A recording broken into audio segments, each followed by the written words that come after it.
APR. Allah Thierno Alassane Sall noon mbiyen président de la république par ce que saɗa yetta nulaɗo panɗa ɗum koye Allah par ce que ko Allah suuɓi nulaɗo ani ardini ɗum windere nde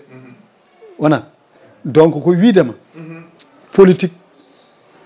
aɗa wawi dañde hen peut être ko salaire maɗa e ko dilla kala ko neɗɗo dilla en foti dañde hen kono yo teddugal ngal ɓuuri hewde yo golle ɗe ɓuuri hewde ko jawdi par ce que jawdi ndi normalement ko mbimami redistribution ko so waɗama ko fatata koye diwan wona ƴetta wuuro foof mbatta ɗum terreji cooda terreji ɗi mairie ji foti ko noon hayan janggo jam so mairie ni inchallah rabbi ko noon ɗum gadduɗa min so tawi min kam Oumar so tawi min kam Oumar aɗa wawi jabde aɗa wawi salade so tawi umminimi tan ko naftorade mairie wona nafde yimɓeɓe hoto halla o hokkam mairie o par ce que neɗɗo a wawa ay so tawi aɗa ardi ko ɗum tagui min nde puɗɗotomi haalam mbimami ko transparence gestion efficace et efficiente ça veut dire wonko ganduɗa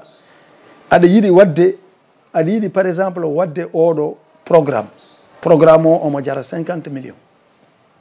aɗa wawi wadde programme o de telle sorte ko ene wawi waɗede 30 millions 20 millions keddiɗo hoto nande poste ma waɗ ɗum rewnu ɗum to fonni rewede ɗo te kala to rewama gestion o so rewama to foti rewede ɗo normalement an a fotani wawde naftorade jawdi ndi commune jibinta par ce que kala commune jibini foti ruttade koye population donc sukaɓeɓe ene gasa hen ɓeɗo ko engagement nawi ɗumen hen par ce que mbaɗa andi won sukaɓe rewɓe am guila puɗɗimi ha joni sinno ko mbuɗu tawno koɓe jeehi par ce que hewɓe caami sinno hokkude poste oji min ala ko dokkumiɓe kono eɓe jogui conviction eɓe jogui yidde eɓe jogui vision ganduɗa eɓe gandi hol jaɓɓal ngal eɓe gandi ko développement tiina donc ɓen ene mbawi famede ene jogui hen ɓeɗo ɓe ganduɗa ene gasa hande sa tourni duttoɗa e politique ɗum noon ko guila dow ha less bene ko sami hen fof kocca ɗum kadi ene gasa ene jogo yimɓe muɗum hande noon mbiyanmi ko la jeunesse min mbaɗa andi ya une jeunesse éclairée jeunesse pinɗo jeunesse pamɗo jeunesse ganduɗo holko woni enjeu développement holko woni gestion des politiques publiques min koye on jeunesse ɓurmi yiide hooram par ce que minen e koyamen komin ene gasa wonto min tolni kono emin mbawi wiyede hayso min ɓenni classe jeunesse o min jettaki min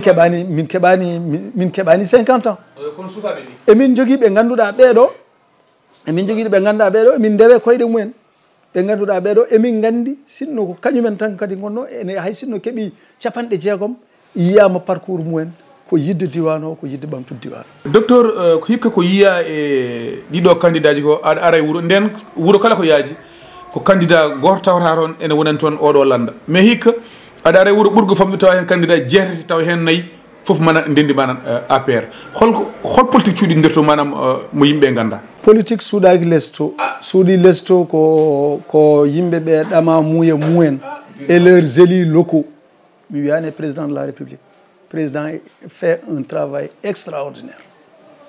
sa ƴeewi plan Sénégal émergent a ƴeewi ses autoponts a ƴeewi banggue matam ko waɗa toon e banggue investissement le président il est en train de faire un travail extraordinaire mais nos élus locaux ɓe gardini ko holɗum ɓe gardini ko jawdi hande hay politique aji mabɓe so campagne soɓe mbaɗata ɓe mbiyata koto jeere e kaari ko otoyel gotel jogui eyyi mi gaynani ɓe mbiyata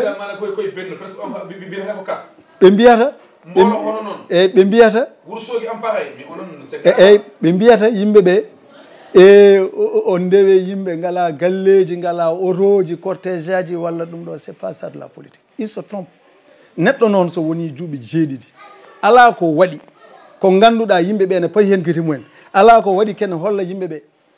so ruttima suuɗoto koye dañal e ngal dañal kadi a waɗani profité yimɓeɓe par ce que mimi a waɗani profité yimɓe a waɗani des projets ɗi ganduɗa ene waɗa absorbé 100 jeunes walla 200 jeunes a waɗani liggorgal e banggue mo gonɗa o diwan mo gonɗa o hay liggorgal gotal a waɗani ko ƴewde han réglude poste uji dow ɗum kadi avec la générosité du président de la république ko ɗum mbawɗa addande yimɓe so wona ɗum gaddanta yimɓeɓe komi hokki on temedere ujunere mi hokki on million ngaji ɗiɗi yo ballamba ɗin million ngaji ɗiɗi ene mbawi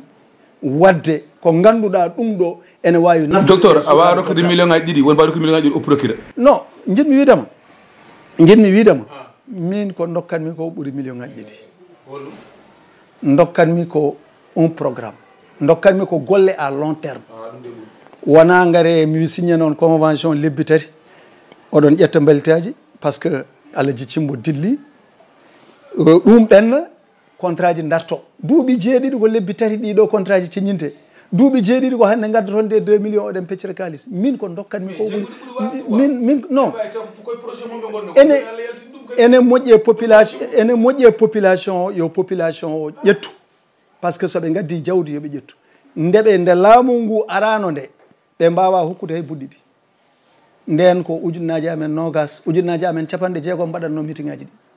ko minen codanno gayi ko minen codanno kala ko yahatno e banggue hande noon dañama kon kala koɓe gaddi ɓe dokki population o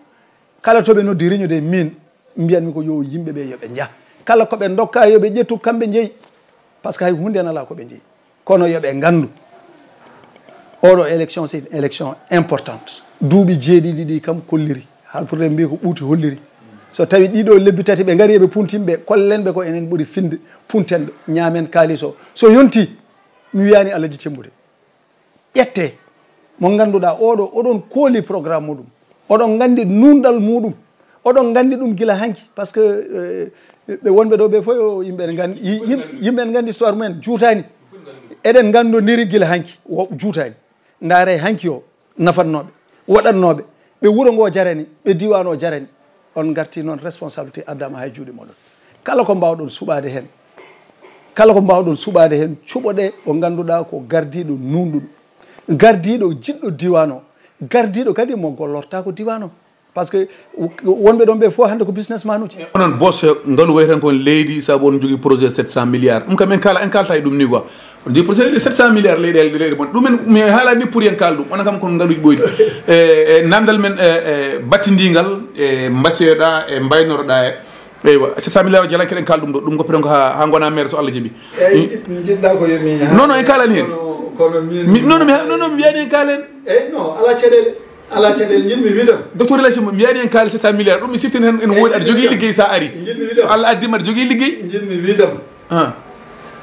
o projet so tawi ko projet guila puɗɗimi mi haalnima mbimi so tawi yimɓeɓe hay sa addaniɓe kanŋe ko alda e humpito ɗum ala ko jari par ce que a anda ko woni nder 700 milliards ene heewi e hunuko 700 milliards ene heewi e jawdi kono noon 700 milliards ɗi holto wonata koye leydi wonta e weewde alay sago waɗe e leydi alay sago waɗe e projet ji kono holko jiiɗa gila ɗum ummina kono jinmi wiide yimɓe yo pertu haqqillaji mumen no feewi dara financement sene adde d' abord ko étude de projet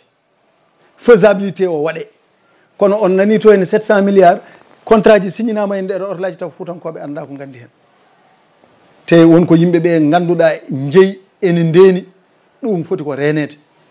wonko tawɗen ɗum poɗɗen ko rende ɗum tampere kam so tawi 700 milliards innama duuɓi ɗiɗi hande koma élection heddo duuɓi tati nde contrat ji ciñine contrat ji ujunnaje nayyi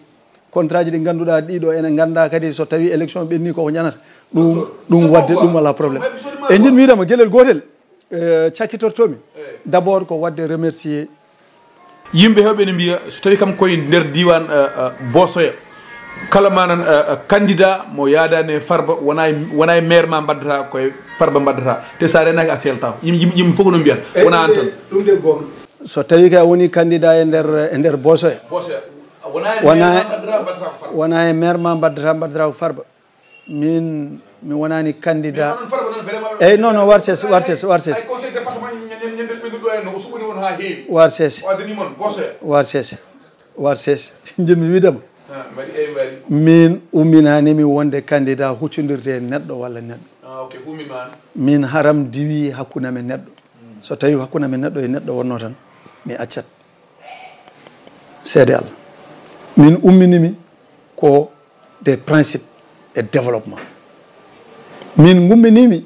ko développement diwan o développement diwan o noon ko kalɗa ko ene wawi wonde par ce que sa ummima sa yi hande somi min jibinande Dabia ummima woni candidat pour la commune de Dabia maire ne ummo banggue goɗɗo ene naata ene yiiɗi ene jooɗo e fauteuil maire amen ene wiya jaggane kaari walla jaggane kaari ɗum kam ko miijiɗa ɗon kono wawi wonde kono baddata koye kaari o de emin gandodiri no feewi emin gandodiri no feewi te Alaji Cimbo wona kulɗo reedu war sese mi gaynani Alaji Cimbo wona kulɗo reedu kala ko terrain o lamdi e jaam emin guddiri juuɗe amen kala ko lamdi e goɗɗum ne kadi emin daari koyɗe amen tigui par ce que commune amen ɓuuren min foof hay goto wawa suɓanade min komin jiiɗa ko minen jeeyi koye amen indépendance Sénégal heeɓi ɗum guila 1960 ɓoggi batteɗe daade ɗi ɗum ittama guila ko ɓooyi hande ɓoggol wattake e dande commune mo Dabia ene fooɗe e nawe ɗum e commune goɗɗo ɗum hay somin keddo hen min keddot hen ɗum hay goto wawa welema mawɗo joddade ma ɗo en mbino 30 minutes kono wan noon ko kalta ko ene waɗi fayida no feewi ɗum saabi min goppi hundere nde yaaha bandiraɓe ɓuura famde tigui rigui ko neɗɗo manan a haalata ko so tawi en duttima caggal seeɗa en jiiɗo neɗɗo o jibinaɗo eɗo rewi ɗo janggoyto mataw ko wiide ko Fouta jeeyami mataw ko ene weela Fouta tan kono neɗɗo o gurdam mum e jangde mum fof waɗi ɗum mana koye nokkuji goɗɗi ruttanade Fouta nde ko yidde nokku muɗum ko yidde nokku mo jibina o ko wellema mawɗo Elage Timbo dokka min temps haaldude e bandiraɓe programme mo joganiɗa commune mo Dabia e élection ngaji manan payaɗi ɗi so tawi noon waɗi perguitere e namde ɗe no gardi walla wonko pannoɗa ko jinnoɗa yo min namdakima min dokkima 1 minute kalda e bandiraɓe e mbaynorɗa mbasiyoɗa eyyi wasiya guidotomi hokkude tan yo yimɓe gandu ko élection diwan wona élection président de la république président de la république suɓaki hay goto so président suɓorno ko décret windete wiye président nomi maire kono maire ko population ko diwan suɓonto ɗum hoore mumen heddoto ko e nder président de la république wonnoɓe ɗoɓe e banggue région de Matam fof gaccama kala jiɗɗo ene yiiɗi population ne yiɗani ɗum yo pose candidat président salaki ɗum ene jogui hen yimɓe nana naata e nder commune aji ene mbiya kala ƴettuɗo kartal mona kartal président werlima kartal président e leydi taw kawmum wonto woni on de yadani e liste président on yadani e liste président kono kanko woni caggal wonmo ganduɗa min ha joni ala mo jinnumi kala mo ene jogui kadi ene jogui Elage Cimbo meeɗa andirede of ko wona ɗum ko ene jogui miñum mo jiidi yumma e baaba nanɗo henne derkele ɗo foɗodiri wona e liste président de la république ene jogui ministre uji ɗi ganduɗa ɗiɗo koye président de la république joddoto chef de cabinet président de la république bureau mum e bureau président kuccodiri yadade e liste Benno Bokk Yakar ɗum mbiyaminani woni joué gonɗo toon momin ganda directeur des domaines eɗen gandi domaine ko direction très importante ƴettaka président haali yimɓeɓe keɗima on funti kam yoɓe gandu yaata yoɓe cuus ɓe kuccita e amen ko kamɓe e amen population suuɓo o population suuɓi fof golle mabɓe duuɓi jeeɗiɗi wawa waɗandeɓe campagne ɓe cuuɗoto koye Benno Bokk Yakar ɓe cuuɗoto koye président de la république jawdi moɓe mbiyata ɓe jogui ndi foof minen hay muuɗu min ngala ɓe mbi ɗum noon so tawi noon yeehi ha wayi noon ko yoɓe cuus huccidde amen te kadi mboɗo wiya commune de Dabia mboɗo yettaɓe mboɗo yetta Dane Maayo mboɗo yetta jeeri mboɗo yetta jeejugol gure 16 commune no Daabi e les Amo mi yi darde mabɓe mboɗo andi kadi koɓe jiiɗi mboɗo andi kadi hol yakare ɓe pawi e dowam so Allah jaaɓi nden yakare ma en timmini ɗum so Allah jaaɓi au soir du 23 janvier yoɓe dokku en la majorité te mboɗo andine kadi Allah waɗat ɗum ɓe dokkat en par ce que kamɓe cuɓoto te mboɗo andi ko woni ɗo ko natti tampindeɓe jawdi noon ma ara heewa ñaame hikka toɓoji mawɗi ma top toɓoji kalis ma top toɓoji golle ma top koɗi ɗiɗi hikka ko toɓo l'argent e toɓo nervi jogortobde élection he nervi ji soɓe gari ɓe dewat koye duwa men ɗum ko ɗo noon jinmi sakkitorade yo yimɓe gandu kañumen ndendi diwan o ko ɓiɓɓe diwan o tan mbaddata enen jiidi yumma e baba en gona hesɓe nder koye meɗen ko enen e nder koye meɗen ko politique yahata ko haajum kadi hoto yo yimɓe gandu ko woni ɗo ko fof ko gasata sowona laamu Allah ala lamɗo garɗo ene ñiiɓi donc yimɓeɓe hayso minen politicien ji min jiiɗi buɓɓodirde on gartire haqqillaji moɗon gandon ko onon jiidi juma onon jiidi jama onon jiidi jaam onon jiidi jamol gardine ɓamtare ko heddi ko koko ɓennata politicien ji koko ɓennata fof koko ɓennata eyyi wassalam on jarama